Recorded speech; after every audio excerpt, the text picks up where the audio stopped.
युवाओं की बात जान लेते हैं, क्योंकि जिस तरीके से लगातार शिक्षा को लेकर बात होती है पर काम सरकार रिपीट हो जाती है पर काम नहीं हो पाता है। राजस्थान में गहलोत सरकार ये मान चुकी कि अपने बोरिया बिस्तर बंद गए हैं, हर जगह फैल हुई है। एक भी काम गहलोत सरकार का ये बता दो कि धरातल पे एक्टिव हुआ है।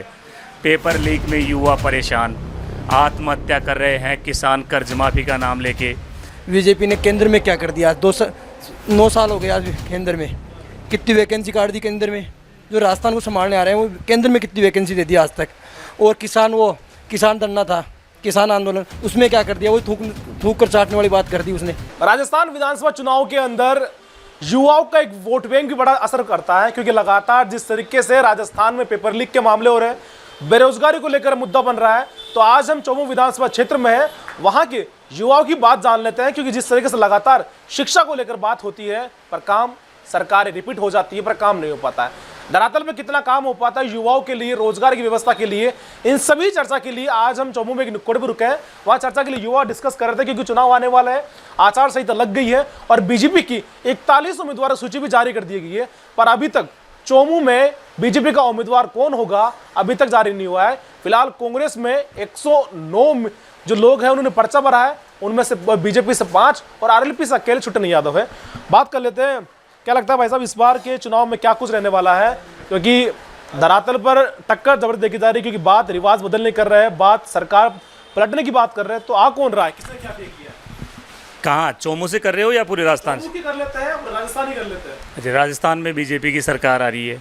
अभी थोड़ी देर पहले मैंने बताया होगा भाई, सी वोटर सर्वे में ही ये साफ हो गया कि 11% अन्य, 47% बीजेपी और 41% कांग्रेस। इससे ये साफ हो गया। गहलोत जी ने खुद ने मान लिया, बड़े मन से बड़े दिल से कह दिया गहलोत जी ने कि मोदी जी मेरी योजनाओं को बंद मत करना, मेरी सरकार जारी है। राहुल गांधी जी ने प्रेस कॉन्फ्रेंस में खुद ने कह दिया कि राजस्थान में जारी है, छत्तीसगढ़ में जारी है, मध्य प्रदेश में जारी है। तो ये मान चुके, राजस्थान में गहलोत सरकार ये मान चुकी कि अपने बोरिया बिस्तर बंद गए हैं, हर जगह फैल हुई है। एक भी काम गहलोत सरकार का ये बता दो कि धरातल पे एक्टिव हुआ है। पेपर लीक में युवा परेशान, आत्महत्या कर रहे हैं किसान कर्ज माफ़ी का नाम लेके, रसोई गैस का ये छलावा कर रहे हैं, पेंशन में ये छलावा कर रहे हैं, अन्न फूड योजना जो बना रखी है उसमें कंकर ईंट मसाला पीस रहे हैं। आप बताओ किस तरीके से ये सरकार आएगी? और रहा इनका छोटा सा काम था, पायलट गुट और गहलोत गुट बना लिया इन्होंने, और सरेआम लड़ रहे हैं, किस्सा कुर्सी का खेल रहे हैं, रोज़ लड़ रहे हैं, रोज़ पेपर में आ रहा है गहलोत उसके खिलाफ बयान दे रहा है, वो इसके खिलाफ। 41 उम्मीदवार बीजेपी के आए हैं, उसी में इनके पसीने छूट गए। 15 बार दिल्ली जा चुका गहलोत।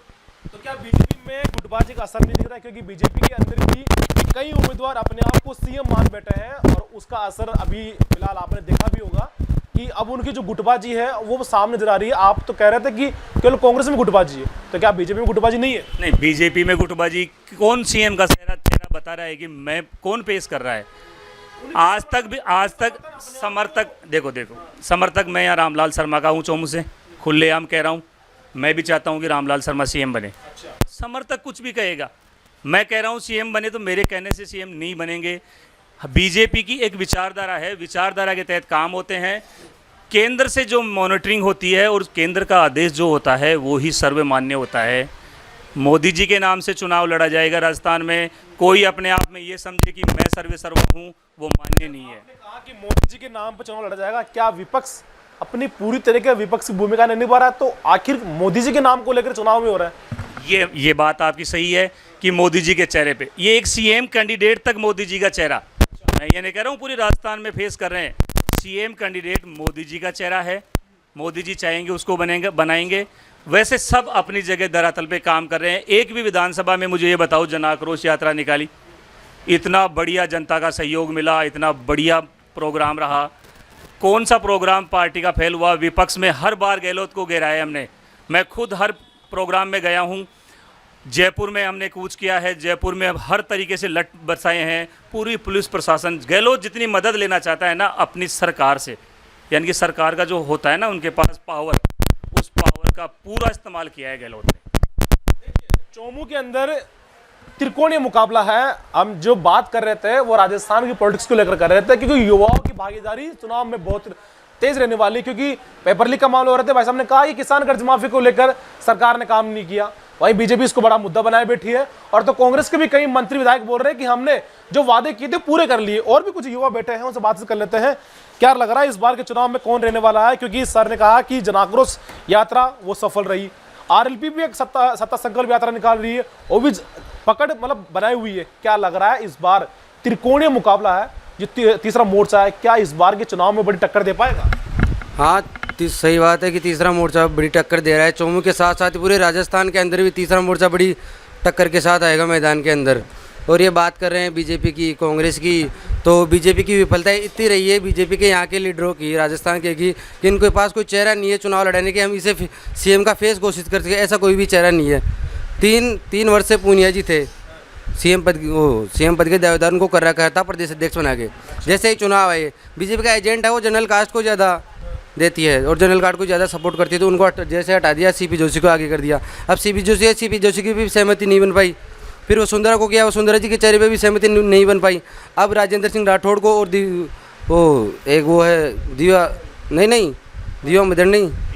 दिया कुमारी जी है जो विद्यानगर से उनको टिकट दिया, उनके चेहरे पे इन पे चल रही है आजकल। तो क्या लग रहा है इस बार के क्या मुद्दे रहने वाले युवाओं के लिए, खासकर क्योंकि लगातार पेपर लीक हो रहे थे, बेरोजगारी का मुद्दा उठा था।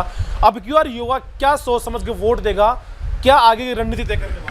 अगली बार देखो, जैसे राजस्थान में पेपर लीक हुए, भ्रष्टाचार हुए, महिलाओं पे अत्याचार हुए, इनमें विपक्ष की भूमिका हमेशा तीसरे मोर्चे ने निभाई। राष्ट्रीय लोकतांत्रिक पार्टी ने हर समय तीसरे मोर्चे विपक्ष की भूमिका निभाई है। तो क्या इस बार चुनाव में हनुमान बेनीवाल असर करने वाले हैं? हाँ, पूरा असर करे। देखो, सत्ता संकल्प हनुमान बेनीवाल जी की जो यात्रा है उसका बड़ा भव्य स्वागत हो रहा है। कहीं भी किसी को भी न्याय दिलाने की मांगो टोक में एक मामला हुआ था अभी थोड़े दिन पहले बजरी माफियाओं के द्वारा। मेघराज सिंह रोय, उनके पास इसके रॉयल्टी के ठेके हैं बजरी के, तो इस मामले में वो बीजेपी का रिश्तेदार लगता है, बीजेपी के नेताओं का। तो बीजेपी के नेता इस मामले में कोई गए नहीं वहाँ पे। हनुमान बेनीवाल जी वो 2 दिन तक सड़क पर सब लेकर बैठे रहे, किसी की आस में कोई न्याय दिलाना आएगा, कोई नहीं है। रात को 2 बजे हनुमान बेनीवाल जी गया। जयपुर क्या टोंक का पूरा जो प्रशासन है वहाँ पे एसडीएम, कलेक्टर, आईजी वगैरह वो वहाँ सब गए रात को 2 बजे। वहाँ पे सड़क पे हनुमान बेनीवाल जी उनको न्याय दिला, संविदा पे नौकरी और 50 लाख रुपये दिलाए। क्या लग रहा है इस बार युवा क्या मुद्दा रखेंगे सरकार के सामने कि पहले इन पे काम होना चाहिए, तभी युवाओं से वोट की आस की जाए? निश्चित तौर पर देखो, कांग्रेस सरकार तो फेल हुई है। अच्छा, फेल हो गई है? बिल्कुल फेल हुई है कांग्रेस सरकार। हर बार सभी वैकेंसी देख लो, चाहे एग्रीकल्चर सुपरवाइजर की देख लो, एलडीसी की देख लो, और भी कोई भर्ती हो, उनमें सभी में कांग्रेस सरकार फेल हुई है सर। अच्छा, वो कह रहे हैं कि साहब जो पेपर लीक होते हैं, हमारे सरकार में जो पिछली सरकारें रही उनमें पेपर लीक हुए, पड़ोसी राज्यों में देख लो वहाँ भी पेपर लीक हो रहे हैं। तो ये मान लें क्या पेपर लीक को होने दिया जाए, सरकार उस पर काम नहीं करती है? नहीं सर, बिल्कुल ये कांग्रेस झूठ बोल रही है इस मामले में। बिल्कुल सीएम और इनके नज़दीकी जो आदमी है उनका हाथ है, और बड़े मोटे पैसे में ये पेपरों को लीक करते हैं सर।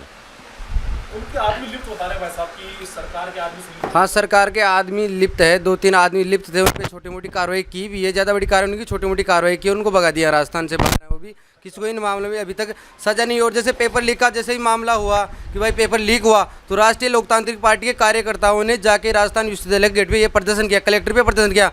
और सबसे बड़ी बात तो ये है कि कल से बीजेपी के आईटी सेल पे 2-3 खबरें चल रही है, उनमें राष्ट्रीय लोकतांत्रिक पार्टी के वीडियो दिखाए जा रहे हैं पेपर लीक के। प्रदर्शन राष्ट्रीय लोकतांत्रिक पार्टी के कार्यकर्ताओं ने किया और उस मामले को बीजेपी अपने आईटी सेल पे डाल रखा है। अगर बीजेपी ने वास्तव में विरोध की भूमिका निभाई होती, विपक्ष के अंदर विरोध की भूमिका निभाई होती, तो उनको आरएलपी का आज ये वीडियो का सहारा नहीं लेना पड़ता। अपना चुनाव प्रसार बीजेपी राष्ट्रीय लोकतांत्रिक पार्टी के विरोध की जो प्रदर्शन के वीडियो उनको लेकर कर रही है। बताओ इस बार के चुनाव में क्या कुछ रहेंगे कि हनुमान बेनीवाल कितना असर पड़ने वाला है इस राजस्थान की विधानसभा में, क्योंकि पिछली बार जो 57 उम्मीदवार उतारे उनमें से 3 उम्मीदवार जीते, इस बार कितने जीतने वाले, क्योंकि 200 विधानसभा सीटों पर उम्मीदवार उतारने वाली है? अगर हनुमान बेनीवाल चुनाव इतर वो लड़ रहे हैं ना, तो 50+ सीटें क्रॉस करेंगे इस बार। 50+ सीटें क्रॉस करेंगे? हाँ, 50+। तय कर लिया कंफर्म तरीके। और ये भाई साहब बोल रहे थे बीजेपी ने ये कर दिया, वो कर दिया। बीजेपी ने केंद्र में क्या कर दिया? आज 9 साल हो गए आज केंद्र में। कितनी वैकेंसी काट दी केंद्र में? जो राजस्थान को संभालने आ रहे हैं वो केंद्र में कितनी वैकेंसी दे दी आज तक? और किसान धरना था, किसान आंदोलन, उसमें क्या कर दिया? वो थूक कर चाटने वाली बात कर दी उसने, मोदी ने। मोदी के चेहरे पे कैसे चुनाव लड़ेंगे? उनका चेहरा कोई सामने नहीं आ रहा। इनके बीजेपी के पास कोई ना तो कोई चेहरा बचा है, और ना ही कोई बचने वाला है। भाई 2-4-5 रोज में वो क्लियर हो जाए, 30 तारीख क्लियर हो जाए कौन चुनाव लड़ेगा कौन। कांग्रेस की बात, कांग्रेस की कोई रणनीति फैल नहीं हो रही अभी तक तो। भाई कांग्रेस सटीक चल रही है अपने मुद्दों पे। भाई वो बेरोजगारी भत्ता हर प्रकार में आ रही है। बस मात्र ये हनुमान बेनीवाल ना हो ना तो कांग्रेस मनमर्जी करे, मनमर्जी करने नहीं दे रहा वो कांग्रेस को भी, बिल्कुल भी कहीं से भी। आपने तीनों तरफ से बात रख दी, आरएलपी, कांग्रेस, बीजेपी। अच्छा ये बताइए असर कौन करेगा और सरकार रिपीट कौन कर रहा है? असर दोनों, कांग्रेस बीजेपी दोनों फेल हो रही है इस बार। दोनों फेल रही। हनुमान बेनीवाल वन साइड असर करेगा। अच्छा आपने 50 सीटों का जिक्र किया, तो 50 सीटें अगर हनुमान बेनीवाल लेके आते हैं तो कहीं ना कहीं पार्टी से गठबंधन करना पड़ेगा उनको। पार्टी से गठबंधन करना पड़े, अपने सहमति पत्र से तो उनकी मांगों पे करेंगे वो, वैसे नहीं करेंगे। भाई कांग्रेस की तरफ झुक गए, वो अपना सीएम उम्मीदवार करेंगे। अच्छा ये बताइए अगर वो गठबंधन करते हैं तो किस पार्टी से गठबंधन होगा? क्योंकि आपने एनडीए से तो नाता तोड़ लिया है और अब वो लगातार उनकी जुबान पर कांग्रेस बीजेपी दोनों रहती है, बस पायलट साहब को कहीं ना कहीं वो बोलते हैं कि सरकार में आने के लिए और मुख्यमंत्री बनने के लिए। हाँ तो पायलट साहब को मुख्यमंत्री बनाएंगे, पायलट साहब को सपोर्ट करेंगे वो फिर। अच्छा तो आने वाले दिनों में मान ले सरकार गठबंधन की बढ़ रही है, आरएलपी और पायलट की। हाँ हाँ भाई यही कन्फर्म तय होगा फिर तो, अगर पायलट आते हैं तो खेमे में। अच्छा एक चीज़ बताइए, गहलोत साहब फ़ोन बांट रहे महिलाओं को और जिस सरकारी विश्वविद्यालय में जो लड़कियां पढ़ रही हैं उनको फ़ोन बांटा जा रहा है, तो क्या इन फ़ोन बांटने से सरकार एक युवा वर्ग को अपनी तरफ खींच रही है? भाई युवा को खींच तो रही है, फ़ोन बांटना तो अच्छी बात है भाई। फ़ोन कोई गलत चीज़ तो है नहीं भाई, फ़ोन बांटना गलत है भाई। पहले से अपने अपनी वाइफ को फ़ोन दे रखा है भाई, बीवी बच्चों को फ़ोन दे रखा है, तो गहलोत ने क्या गलती थोड़ी कर दी फ़ोन बांट के। तो जो इनकी योजनाएं थी वो धरातल सफल हो रही, तो कहीं ना कहीं वोट बैंक इनकी तो पकड़ में भी थी। योजना तो सफल हो रही है। हाँ ये तो मानना ही पड़ेगा, मानना ही पड़ेगा। तो योजना सफल हो रही है तो फिर नाराज क्यों हो? अगर कांग्रेस को वोट देना चाहिए। कांग्रेस ही नाराज़गी नहीं है, अपन को कांग्रेस की कोई नाराज़गी नहीं है भाई। अपन को तो ज़्यादातर तो बीजेपी वालों से नाराज़गी है भाई। इन्होंने आज तक ना ही तो कोई धरना दिया, हर विपक्ष की भूमिका नहीं निभा रही। विपक्ष कभी निभाया नहीं भाई। 4 साल में बीजेपी थी नहीं भाई राजस्थान में, आपको भी पता है भाई 4 साल में बीजेपी का ही नहीं थी। अच्छा आपने कहा कि 4 साल बीजेपी थी नहीं, तो पहले में तो जब बीजेपी सरकार रही उससे पहले अगर बीजेपी की विपक्ष के दौर में माने तो क्या इस बार की गुटबाजी का असर के कारण विपक्ष की भी भूमिका नहीं निभा रहा? विपक्ष की भूमिका तो निभाएगा नहीं बीजेपी, ये तो ये भी कन्फर्म है। भाई साहब ने तो तय कर दिया है कि आरएलपी गठबंधन करके सरकार बनाने वाली, बीजेपी कहीं दिख नहीं रही है, ना विपक्ष की भूमिका निभा रही है। क्या लगता है इस बार सरकार बना कौन रहा है? हनुमान बेनीवाल। हनुमान बेनीवाल का सरकार। हाँ सर। तो ये युवाओं का क्रेज माने या फिर धरातल पर उनकी पकड़ माने? धरातल पर उनकी पकड़ है, जो किसान जवान के हित में कार्य कर रहा है वो हनुमान बेनीवाल ही कर रहा है। अच्छा तो जो अभी किसानों का जो मुद्दा उठा और या फिर छात्रों के इलेक्शन को लेकर, केवल वो लग रहा है कि अब वो ठंडे बस्ते में डाल दिया गया, उन पर अभी तक काम नहीं हो रहा है।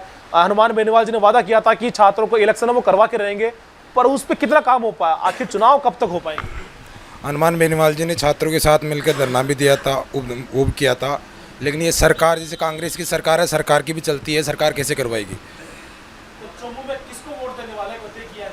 छुट्टन लाल यादव आरएलपी के प्रत्याशी है, उसी का दबदबा है। और भी कुछ युवा मौजूद हैं, उनसे कर लेते चर्चा। क्या लग रहा है भाई साहब इस बार किसको वोट देने वाले हैं? मुझे लग रहा है कि 2-3 लोग, एक तो बीजेपी से है, 2-3 लोग कांग्रेस से है और आरएलपी से है, और कोई कांग्रेस के जुबान निकल गया कि काम तो करा पाया, पर वोट आरएलपी को जाने वाला है। क्या लग रहा है इस बार वोट किसको देंगे? वोट अब की बार छुट्टन यादव जी को देंगे, छुट्टन यादव को देंगे। और उसका कारण यही है कि दोनों से हम परेशान हैं, नाराज़ हैं, और ना हमें कोई ऐसी मूलभूत सुविधाएं मिल पाई है, ना हमारे गांव में मिल पाई, ना हमारे क्षेत्र में मिल पाई।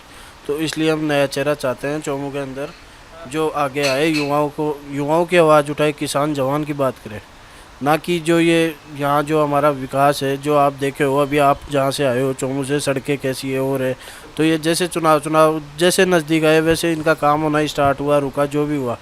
लेकिन हम ये चाहते हैं कि इन दोनों से अब काम नहीं होगा, ना तो बीजेपी से होगा चौमू में तो, और ना कांग्रेस से होगा। तो छुट्टन जी यादव को आप लाएं, और मेरी तो सबसे यही उम्मीद है, मैं यही कहना चाहूँगा कि नया चेहरा लाएं। साहब ने कहा कि नया चेहरा ला है, तो क्या चौमू में कितना विकास हो पाया है? रामलाल शर्मा 2 बार से विधायक है, कितना काम हो पाया चौमू का? चौमू से तो कोई विकास नहीं दिख रहा मेरे को तो। ये पूरी, आप इधर से चौमू से इधर आए, पूरी रोड में पूरी, आपको भी पता है कितनी मिट्टी उड़ रही है, और पूरी रोड बिल्कुल ख़राब पड़ी है। यहाँ से अगर कोई पेशेंट जाता है ना चौमू, तो उसको आधी घंटा तो वहाँ पे रुकना पड़ता है, रास्ते में ही रास्ते में रुकना पड़ता है। ठेठ पहुँचते तो आधों की तो जान भी चली जाती है। तो इसका जिम्मेदार कौन होगा? क्योंकि आपने अब की जिस समय रास्ते में आ रहे थे तो एक सिंगल रोड तो बनी थी, पर अभी भी वो टूटी पड़ी है, आपका बात तो सही है। काम चलते इसको करीब 3-4 महीने हो गए और आम जन को इससे काफ़ी परेशानी हो रही है। तो ये काम हो रहा नहीं है प्रॉपरली जैसे होना चाहिए था, रुक रुक के काम किया जा रहा है। ये काम पहले ही भी हो जाना चाहिए, लेकिन अभी भी इसको दिखाया जा रहा है कि चलो चुनाव आगे, सरकार जो है एमएलए है वो काम कर रहे हैं, बस यही काम हो रहा है और कुछ काम नहीं हो रहा, गुमराह किया जा रहा है, इसके अलावा और कुछ नहीं। लोगों को गुमराह किया जा रहा है, किससे गुमराह किया जा रहा है? क्या लगता है इस बार सरकार में कौन आ रहा है? सरकार में तो देखो मैं तो आरएलपी को वोट देना चाहता हूँ इस बार, क्योंकि हमारे चोमू में जो भी ये दोनों विधायक हैं ये अपनी मनमर्जी करते हैं, कुछ नहीं काम करते। कोई जाता है तो साफ घर पे नहीं है, कोई किसी एमएलए के पास जाते हैं तो वो बोलता है मेरी सरकार नहीं है। तो फिर सरकार किसकी आएगी? जब आप एमएलए हो चोमू के तो हम तो एमएलए के पास ही जाएंगे ना, वहाँ तो जाने से रहे, वो तो काम करने से रहे। यहाँ पे चोमू का काम तो चोमू का विधायक ही करेगा। तो इसलिए हम इन दोनों से बहुत नाराज़ हैं। कुछ काम नहीं किया 10 सालों में रामलाल ने, और ये 9 साल से ये बाईपास निकला था हाड़ौता से चोमू, ये टाकड़ा 10 साल हो गए, किसानों को मुआवजा भी दे दिया, लेकिन ये 10 साल से ये बाईपास ऐसे ही पड़ा है, खड्डे खड्डे पड़े हैं। बिल्कुल, लगातार ये देखा गया है कि चोमू के अंदर त्रिकोणी मुकाबला तो रहता है, पर इस त्रिकोणी मुकाबले में आखिर बाजी कौन बार पाएगा? क्योंकि पिछली बार रामलाल शर्मा जीते तो भगवान साई यानी सेकंड नंबर पर है, पर जो तीसरा नाम जो निकल के आ रहा है वो छुट्टन लाल यादव है, जो लगातार युवाओं में सक्रिय भी है और आरएलपी होने के नाते अनुमान बेने वाला क्रेज भी देखा जा रहा है। इनमें लग रहा है कि 80% लोगों ने तो मान सुना लिया कि आरएलपी आ रही है, सरकार है और जो विधायक में है वो छुट्टन लाल यादव बनने वाले हैं। क्या लग रहा है इस बार के चोमू में क्या? देखिए, मैं चोमू में आपको फिर कह रहा हूँ, रामलाल जी शर्मा जीतेंगे, टिकट भी उनका फाइनल है और विकास उन्होंने करवाया है, उसको जनता कहीं से भी आपको ये नहीं लगेगा। ये सारे युवा बैठे हैं, आप कह रहे हो आरएलपी सपोर्टेड है, मैं ये चाहता हूँ एक बार आप इनसे ईमानदारी से ये पूछो कि गहलोत सरकार ने इनके साथ धोखा किया या नहीं किया, पूछो। वो तो सब कह रहे हैं कि पेपर लीक इतने हो गए हैं, सरकार उन पर काम नहीं कर रही है और कई लोग लिप्त हैं, वो उन्हीं के संबंध बताए जा रहे हैं। जी, वो साफ तौर पे कह रहे हैं। जी, फिर बीजेपी ने कितना काम किया ये बताइए। यहाँ जो काम किया है, मैं अपनी पंचायत का बताऊं या पूरी विधानसभा का? पूरी विधानसभा की चर्चा चल रही जी, है। विधानसभा में उन्होंने अपना पूरा बजट खर्च किया है। पैसे कम पड़ने की वजह से अभी 2-3 दिन पहले किरोड़ी लाल मीणा जी से उन्होंने पैसा लिया है फंड से उनके से, और अपने यहाँ बासा के अंदर उन्होंने कोई कमरे बनवाए हैं, और चारों तरफ से वो जो बन में आ रहा है उनके, वो सब काम कर रहे हैं। ऐसा कहीं किसी पंचायत में ये नहीं, मैं ये कहूँ, अभी ये मेरे गांव के युवा हैं, ये सपोर्टर हैं अपने, मैं अपना सपोर्टर हूँ, लेकिन इनसे ये कहूँ कि चोमू में, ये टाकड़ा में रामलाल जी शर्मा ने क्या नहीं करवाया? जवाब दो। क्या लगता है? भाई साहब कह रहे हैं कि 10 सालों के अंदर इतना काम करा दिया है और बजट कम होने के बाद वो किसी से बजट एडजस्ट करके काम करवा रहे हैं। चोमू विधानसभा में एक टाकड़ा ग्राम पंचायत ऐसी है कि 10 साल के अंदर विधायक रामलाल जी शर्मा है, और 10 साल से हमारी पंचायत में सबसे कम पैसा लगाया ना अगर किसी ग्राम पंचायत में, तो वो टाकड़ा ग्राम पंचायत है। विधायक कोटे से 10 साल के अंदर सबसे कम पैसा लगाया हमारी ग्राम पंचायत। क्यों? इसका कारण है, इसका जवाब ये है कि वोट तो हमारी टाकड़ा पंचायत के ही लोग भी देते हैं। पिछली बार भी विधायक रामलाल जी शर्मा को दूसरे नंबर पर रखा था, छुट्टन जी 10-20-50 वोट उनसे कम थे। कारण इसमें यह है कि हमारे जो सरपंच साहब हैं सुरेश जी सोड, हाँ, वो आरएलपी से हैं। चलो वो तो आरएलपी से, कोई बात नहीं, वो तो अपना धर्म निभा रहे हैं कि उनकी विचारधारा है आरएलपी से, पर विधायक तो जवाब ये है, वो आखिर इस पर कम पैसा क्यों खर्च कर रहे हैं, काम क्यों नहीं कर रहे? वो काम इसलिए नहीं कर रहे हैं कि ये दिखाना चाहते हैं वो चोमू विधानसभा के अंदर कि अगर कोई आरएलपी के पक्ष में जाएगा ना तो उस ग्राम पंचायत का विकास नहीं का, वो ये दिखाना चाहते हैं। इसका जवाब दूंगा मैं। आरएलपी के जी, जी। जो ये मतलब ये तो बंटवारा हो गया है कि जो आरएलपी के है वहाँ काम नहीं कराएंगे, तो ऐसा तो सरकार भी कहते हैं कि साहब बीजेपी के तो चोमू विकास नहीं करवाएंगे। ये गलत बात है, इनकी बात से मैं सहमत हूँ।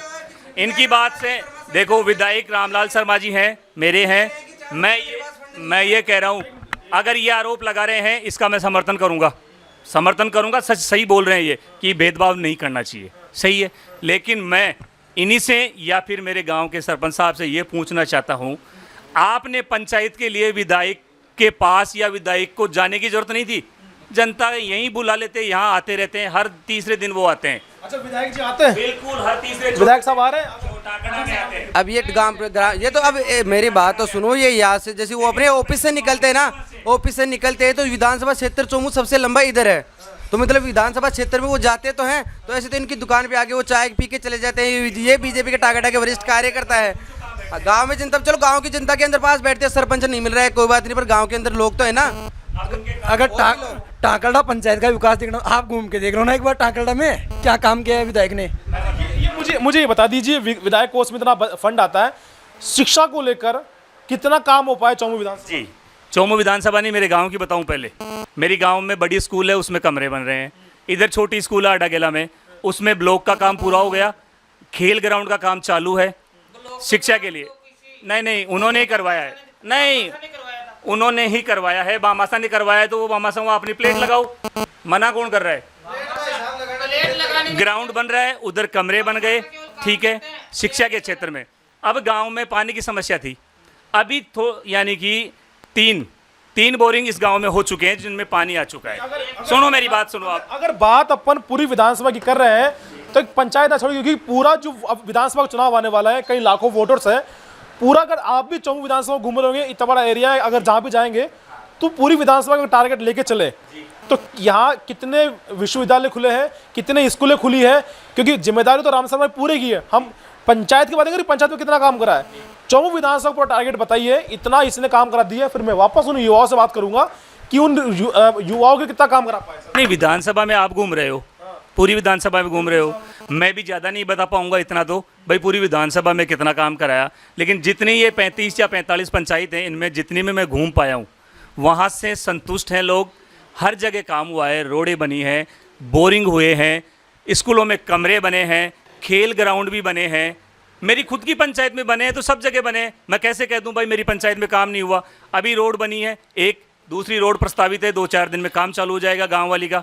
और ये बोरिंग हो गए। अब काम प्रस्तावित है, काम चालू है, तो आचार संहिता लग गई है, अब काम कैसे? आचार संहिता लगी, लेकिन काम पास हुआ है, ठेकेदार नहीं आ पा रहा है भाई, ठेकेदार नहीं आ पा रहा है। काम तो प्रस्तावित हो गया है, सरकार ने अनुमति भी दे दी है, पर ठेकेदार वहाँ नहीं पहुँचा। अजी वो पिछले 4 साल से ये कह रहे हैं कि कांग्रेस की सरकार है, मेरे को काम ही नहीं मिल रहा है, मेरे को काम दे ही नहीं रहे। अब ये तो जैसे चुनाव आ रहे हैं ना, जैसे अब जैसे आचार संहिता लग गई कल परसों, तो अब तो काम होने से रहे। कोई जिनका जो पट्टी लगा दी ना वहाँ पे वो काम होंगे। तो हर जगह जैसे जिस जगह छुट्टन यादव को ज़्यादा वोट आया ना इस विधानसभा क्षेत्र चोमू या कांग्रेस के, जहाँ से कांग्रेस ने बढ़त ली है, वहाँ पे इन्होंने 4.5 तक कोई काम नहीं किया। आज अब वो छोटी सी 150 मीटर की रोड बना के ये दिखाना चाहते हैं कि रामलाल जी शर्मा चोमू के अंदर विकास कर रहे हैं कि और विकास की बात करें तो हाँ, पिछले 5 साल के अंदर जब उनकी सरकार थी तब कोई थोड़ा बहुत काम हुआ था।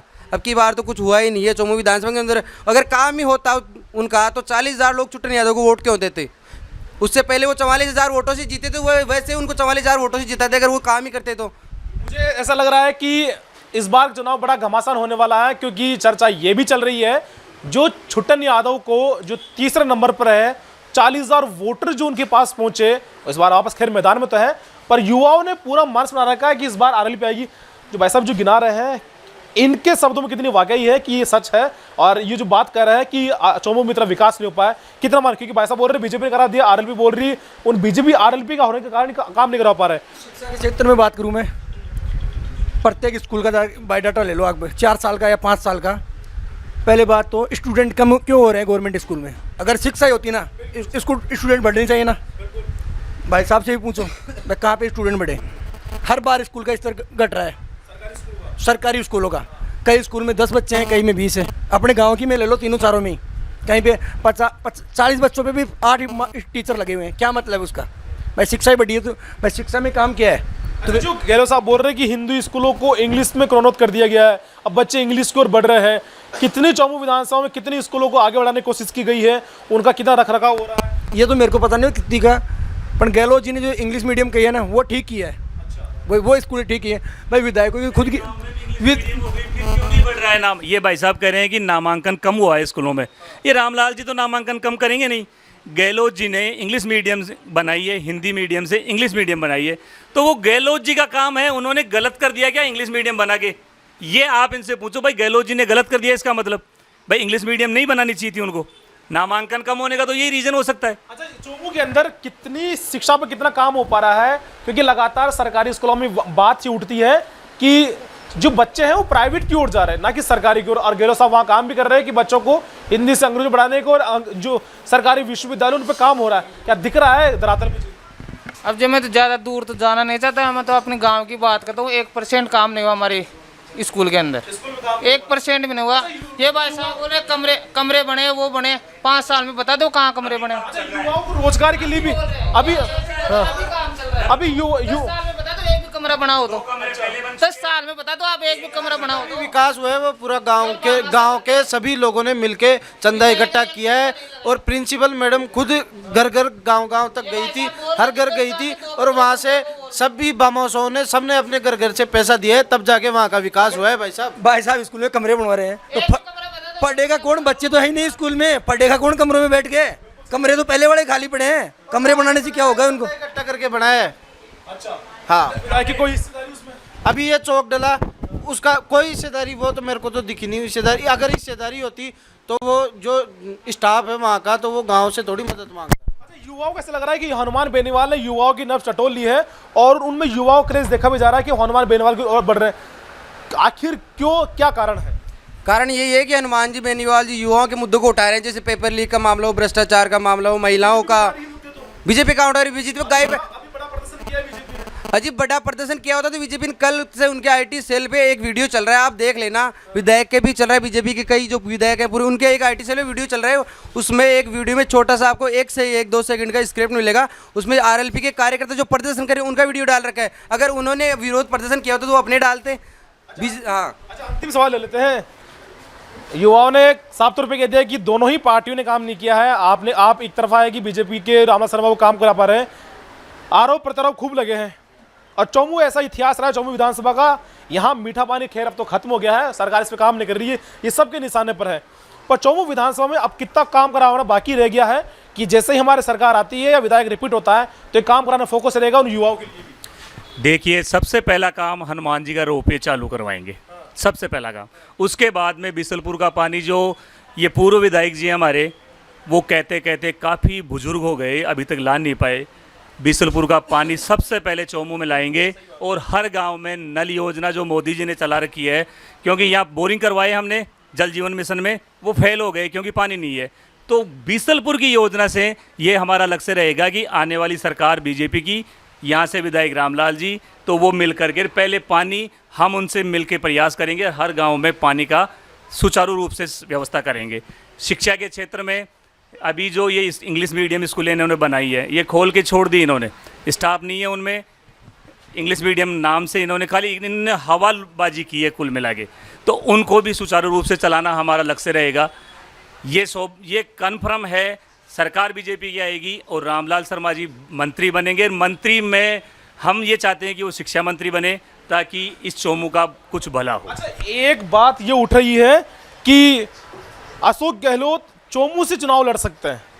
क्या अगर वो चौमू से चुनाव लड़ते हैं तो ये मान ले कि ये सीट अब कांग्रेस की होने वाली है? जी बिल्कुल नहीं, किसी भी कंडीशन में नहीं। हम ताल ठोक के कहते हैं यहाँ गहलोत जी को इतनी बुरी तरह भगाएंगे, यहाँ से खदेड़ देंगे, खदेड़ एक एक वोट के लिए तड़फा देंगे गहलोत जी को। यहाँ से गहलोत जी गलती मत करना, ये हमारा चैलेंज है यहाँ पे। आखिर क्यों? अगर गहलोत जी आते हैं तो मुख्यमंत्री फेस होंगे, तो काम हो पाएगा चौमू का, चौगने दाम पर यहाँ काम हो पाएगा? क्या लगता नहीं है सर? जी, मुख्यमंत्री फेस कर कौन रहा है गहलोत को? कर कौन रहा है? अबे पायलट लड़ रहा है उससे, इधर बेनीवाल जी उसका वो उपाड़ रहे हैं पूंछड़ा, उधर डोटासरा पूंछड़ा उपाड़ रहा है। कौन मान रहा है उसको सीएम? सरकार रिपीट करने की बात कर रहे हैं, मुख्यमंत्री चौथी बार बनेंगे, खुद कह दिया उन्होंने। अबे खुद तो वो ये भी कह रहे हैं कि मोदी जी मेरी योजना बंद मत करना, हाथ जोड़ रहा है बेचारा बार बार। कि गहलोत साहब आ रहे हैं चौमू विधानसभा में, चर्चा चल रही है, सुर्खियां बन रही है कि विधानसभा चुनाव लड़ सकते हैं। हाँ, हमने भी सुना है यहाँ पे मालियों का अच्छा वोट होंगे, इसलिए वो विचार कर सकते हैं। देखो, पिछली बार भी विचार शायद रुक्मिणी कुमारी जी को टिकट देने का विचार था कांग्रेस का, तो यहाँ के स्थानीय लोगों ने विरोध किया था कि यहाँ पे बारी नहीं चलेगा, क्या कि वो पहले क्षेत्र में थी, तो चौमू की पर वो क्षेत्र में रहती नहीं थी, इसलिए लोगों ने विरोध किया। तो अब की बार भी लोग जमकर विरोध करेंगे। गहलोत साहब आते हैं तो काम नहीं होगा चौमू विधानसभा का? काम तो अगर उनकी सरकार बनेगी खुद की तब होगा। वैसे तो सरकार बन रही है ना, हनुमान बेनीवाल बना, चाहे बीजेपी हो चाहे कांग्रेस हो, सरकार बनेगी। यानी 70% लगभग सीटें हनुमान बेनीवाल जी लेंगे। और ये बात कर रहे हैं ना चौमू के अंदर पानी की, कि भगवान जी ये कह रहे थे कि वो काफ़ी बुजुर्ग हुए बिसलपुर की योजना लाएंगे 15 साल से, तो विधायक रामलाल शर्मा है, बताओ विधायक रामलाल शर्मा लाता पानी है, वो भगवान साहब से नहीं लाता। या अब की बार मान लो कांग्रेस सरकार है तो भगवान जी को प्रयास करने चाहिए थे, बिसलपुर की योजना लानी चाहिए थे। पिछली बार बीजेपी की सरकार थी तो रामलाल जी ने भी कोई प्रयास नहीं किए, और 10 साल से ऐसे ही वो रोपवे बंद पड़ा है। बीजेपी कांग्रेस केवल धर्म की राजनीति कर रही है, विकास का कोई काम नहीं कर रही है। चोमू के अंदर वो धर्म की राजनीति करके अपना अपना वोट बैंक सेट कर रखा है उन्होंने धीरे धीरे। अब जनता रोपवे चालू करने का ये रामलाल जी के पास मुद्दा ही नहीं रहा। सीपी जोशी ने विधानसभा में फटकार दिया था, भाई अपना काम नहीं है, सेंटर का काम है। उसके बाद में रोपवे का कोई मुद्दा ही नहीं रहा, उसके बाद चुनाव लड़। वीर हनुमान जी के वो रोप पे क्यों बंद पड़ा? जी वो रोप ये इन्होंने अटका रखा है। ये सही कह रहे हैं कि सीपी जोशी ने उनसे कहा था, विधानसभा में उन्होंने प्रश्न लगाया, उन्होंने ये कहा कि ये केंद्र का मामला है। उसका जवाब लाके रामलाल जी ने वहाँ पेश किया है कि ये मुद्दा किसका है, ये खनन विभाग ने रोक रखा है या राजस्थान की गवर्नमेंट ने रोक रखा है। मंदिर बनवा दिया, वहाँ मोदी जी राम मंदिर पे वोट मांग रहे हैं या रामलाल बालाजी के नाम पे वोट मांग रहे हैं। मामला ये है, ये खनन विभाग आता है राजस्थान अपनी सरकार के अंडर आता है। जो एनओसी मिलनी है ना, वो एनओसी मिलनी है भारतीय वहाँ से केंद्र से एनओसी मिलेगी, उसके बाद राज्य सरकार उसको एनओसी देगी, तब वो रोपवे चालू होगा। ये दोनों करवा सकते हैं आराम से, वो वहाँ केंद्र से ले आए और ये यहाँ से करवा दे, पर ये करवाना नहीं चाहते। ये क्या है कि धर्म के नाम पे राजनीति करना चाहते हैं। जैसे ही 5 साल होती है कि स्टैंड पे कोई मस्जिद सी है, वो दूसरा धर्म है, खैर कोई बात नहीं है, सबके धर्म है अपने अपने, सब अपने धर्म को मानते हैं, हमारे को उस धर्म से हमारी कोई इच्छा नहीं है। जैसे ही 5 साल जैसे कांग्रेस सरकार रहती है, रामलाल जी उसका मुद्दा उठा देते हैं। पिछले 15 साल से विधायक क्या कहिए उन्होंने, फिर करता है ना उसके काम, बस वो तो वोट बैंक की राजनीति करते हैं। भाई साहब ने पानी के लिए बोला, भाई बिसलपुर का पानी यहाँ गाँव में लेके आएंगे। 15 साल हो गए यहाँ ग्वाल्डी से पानी चोमू तक जा रहा है। आज तक रामलाल जी शर्मा ने ये नहीं सोचा भाई ग्राम पंचायत टाकलडा के अंदर से पानी की लाइन जा रही है तो टाकलडा पंचायत उसमें से पानी पी सके। सोचा क्या? ये टाकरडा के लिए पानी मांग रहे हैं, टाकरडा में बोरिंग करके हमारा काम चल रहा है, लेकिन चोमू को पिला रहे हैं, ये बड़ी बात है। हम कोशिश करके चोमू को पानी पिला रहे हैं, ये एक बड़ी बात है। बिल्कुल, आज हमने चोमू विधानसभा में सभी युवाओं से धरातल में बातचीत की, और देखिए चोमू का एक इतिहास रहा है कि यहाँ की सब्जियां ऊपर प्रदेश में जाया करती थी, अब पर चोमू अब सूखे की आड़ में ग्रस्त हो चुका है। अब सरकारों को इन पर काम करना चाहिए कि आखिर चोमू के अगर वहां से सरकार लानी है तो इन धरातल उन मुद्दों पे काम करना पड़ेगा। खैर यहाँ की युवाओं ने तो मान बना रखा है कि हनुमान बेनीवाल आना चाहिए, अबे तो बुजुर्गों की बात होनी चाहिए, महिलाओं की बात होनी चाहिए कि कौन से किसको वोट देने वाला है। अब देखना होगा सरकार किसकी बनने वाली है और कितने काम जो वादे कितने पूरे हो पाए, ये तो जनता तय करेगी। और आने वाली 25 नवंबर को वोट डालने के बाद ही 3 तारीख को वो सामने आ जाएंगे कि सरकार किसकी बनने वाली है। तो ये कहने के साथ हमारा समाचार चोमू।